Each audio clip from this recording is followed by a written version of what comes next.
Pure Nude, and welcome. As you all may or may not know, we now live in a time which social distancing is the key to our survival. We need to stand at least 6 feet away from other people to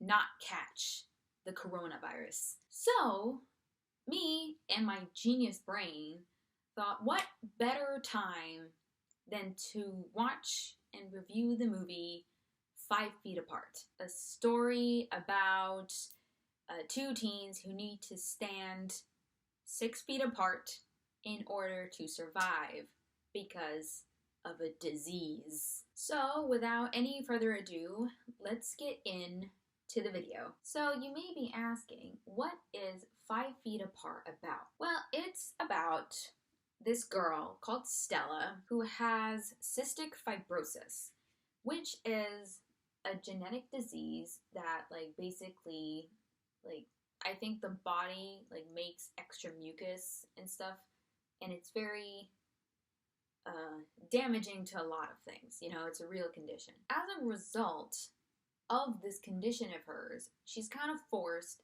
I say kind of, she's forced to stay in the hospital to make sure that, she's okay. And there's this other guy, this other person called Will, and he has CF, cystic fibrosis, and he's also staying in the same hospital. And, he's on, a drug trial to help with this condition. And a rule with CF, in this movie and in real life, when it comes to other people with a condition, you need to stand 6 feet away from each other because you don't want to catch each other's bacteria and get each other sick because they're more vulnerable. The movie is basically like a insight as to what their lives are like with this condition, and it's also a romance movie.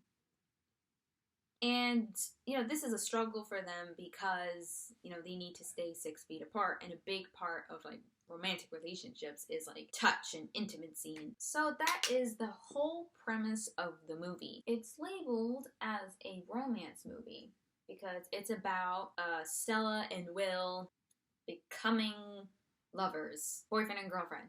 That's the word. That's one of the main descriptors. It's a romance movie and the whole thing is about, intimacy and blah blah blah. Now, I don't like this movie as a romance, and I'll get into the reasons why a bit later on. But first, I want to talk about the good things about this movie. I kind of have mixed feelings about this. Now, for one thing that I really liked about this movie is it's very educational about CF, cystic fibrosis, because it is a real condition, and I think it's a rare condition, but I'm not 100% sure though. This movie was really good at showing us what it was like to live with the condition and what kind of impact it can have on the patients and their friends and family, and I guess how lonely it can be.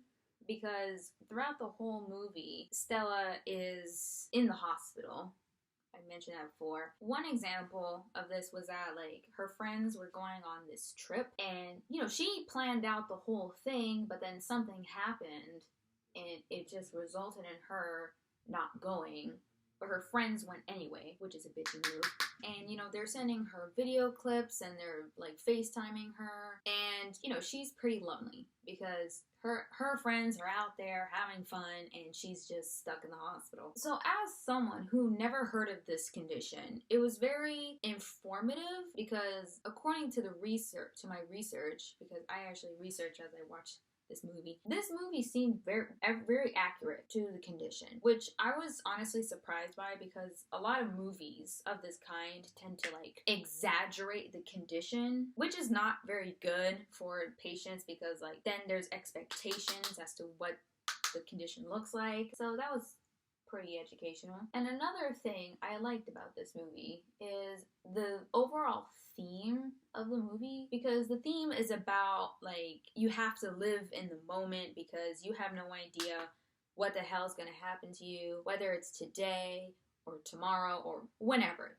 you never know what's gonna happen. So you just gotta live in the moment and appreciate what you have right now and right now. And you know, that's always a very good message to spread. So if you're hesitating on something, just go out and do it, because tomorrow you could die, because you know, you can't control when you die or how you'll go. Just carpe diem, you know? So yeah, I think those were like the only two things I actually liked about this movie, because again, while cystic fibrosis is at the center of it, it's actually a romance movie. And I did not like this as a romance movie. Where shall I begin? So, the first thing that I did not like about this movie as a romance movie, the romance aspect of the movie kind of like came out of nowhere. From the beginning of the movie, it's kind of established that they don't really like each other in that way. Like, you could see them becoming friends because essentially they have the same condition. So it's like she's helping him like figure stuff out and like how to handle it and how to take care of himself and blah blah blah. And you know, they seem like very good friends. But then there was this point where she has an infection and she has to get surgery for it. And you know, she's scared because, you know, who knows what's gonna happen in surgery because of her condition. And so she has the surgery. It was successful, yay. And then kind of out of the blue, she like suddenly has a crush on him, which was not established before. Like, there was no build up to this like moment of revelation, like, oh, I actually like him. They didn't establish that she had a crush on him. They didn't establish he had a crush on her. It was just, before the surgery, they were friends, they were like having a good time and coping together and blah blah blah. And then the next, after the surgery, she suddenly thinks that he's cute and she wants to date him and like, oh, meet me in the atrium and we'll go on a date and blah blah blah. I was kind of confused at this point. Like, where was the build up? I guess they tried to build it up like earlier in the movie, because you know, at some point Stella cleans Will's room and there's this other guy called Poe who's the gay best friend of the movie. You know, they're video calling, they're talking about it. He's like, Stella, you know, someone cleaning your room? Oh my god, that's like foreplay. For the people who are watching this movie and like saw that scene and was like, oh, that's so romantic. Cleaning someone's room is not exactly a romantic gesture. Yeah, it's sweet and like you appreciate it, but it's not exactly romantic. Like, if my mom asked me to, I would clean the house, you know, because like she's busy and like I want to do something to help her, you know, like it's not exactly romantic. It could just be her way of just being nice to him, you know, like she's like a neat freak. They try to tell us over and over again throughout the whole movie. That just could be her way of just showing that she's a friend and she wants to help him. So yeah, she's gonna clean and organize his room for him. But like, not a romantic what? Where did that come from? Also, another point I had about this movie is, like, up until the point of the surgery for the infection, I thought that the whole like thing about him teasing her about cleaning Will's room and blah blah blah, I thought that Poe thought that she had a crush on him. But you know, she really didn't. She was just being nice, she was being a friend. And yeah, like sometimes nice gestures can be mistaken for romantic gestures. And I thought that was the end of it, that she was denying it because she genuinely did not like him in that way. Well, imagine my surprise when it turned out that yes, she did like him more than just friends. What a twist! Also, the cleaning his room part kind of brings me to my next point. She acts like his mom. Now look me in the eye and listen to me. Any dude that allows you to act like his mom is probably not a great dude in the first place. Like, at some point, you know, when she's trying to like help him get his life back together, I guess, you know, he's not taking his medication. And, you know, she's like freaking out about this for whatever reason. And then she's like, okay, you know what? We're gonna start doing our medication together just so I can make sure that you are actually doing your medication. Like, that's the kind of thing my mom would tell me if I was on medication and I wasn't taking them. I mean, I get like caring for someone and just being like, hey, I'm just checking in to see you're doing your medication because, you know, I'm worried about you. And, you know, like, take your medication right now. I'm here to remind you, blah, blah. And then there's just another thing to just be like, okay, we're doing them because you're not taking your medication and you should be. I am your mother. Do what I say. Jesus, Stella, calm down. He's your love interest, not his mom. And also, another thing that bothered me about that statement was, where are his doctors? You live in a hospital. Shouldn't doctors be reminding him to take his medication? Why is he Stella's responsibility? I really don't like the girlfriend acts like his mom trope because that's just proves just how lazy men can be. Also, another point I wanted to bring up related to the whole like, oh, you have to take your medication. From the beginning of the movie, you know, she is very invested in his treatment, development, whatever. This would have been fine.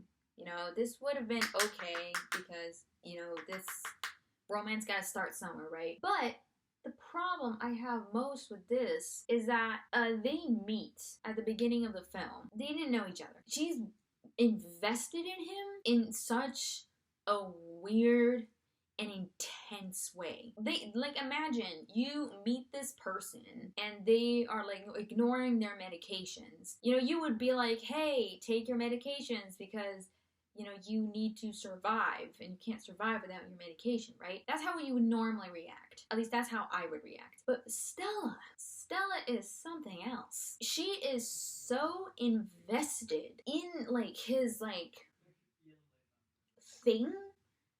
She's like actively like stressing out about it. Like she is being like, oh my god, oh my god, oh my god. Like, girl, like you just met this dude. You don't need to be this.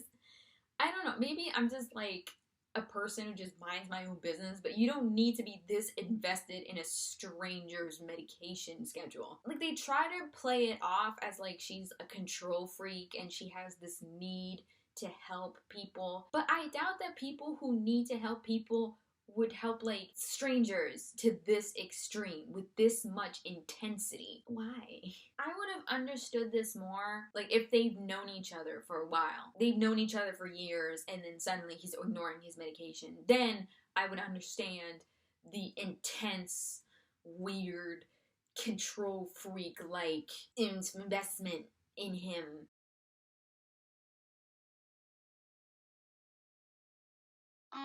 Child. Anyway, so the romantic scenes of this movie are actually quite a big part of why I didn't like this as a romance movie. And that is, they were so slow. I don't understand why. Like, they would go on like a date, they would stare at each other for a little while, they would talk about like what, death and like their condition and how horrible it is for them to live with it. They would stare at each other for some more and then, I don't know, walk.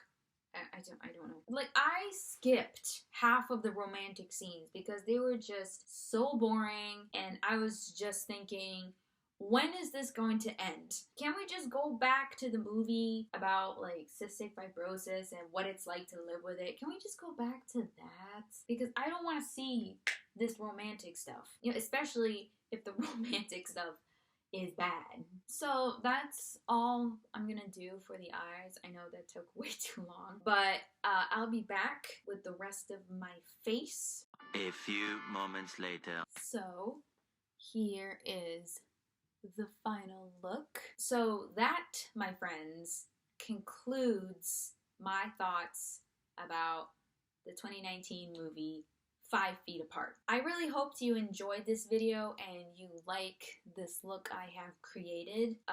Products that I use will be listed down below, and follow me on Twitter and Instagram. They're also down below. Subscribe to my channel if you want to see more of these videos. I do movie reviews. Doesn't matter which movie or what kind. Good, bad, ugly, I'm gonna review them. Again, thank you so much for watching, and I hope to see you next time. Bye!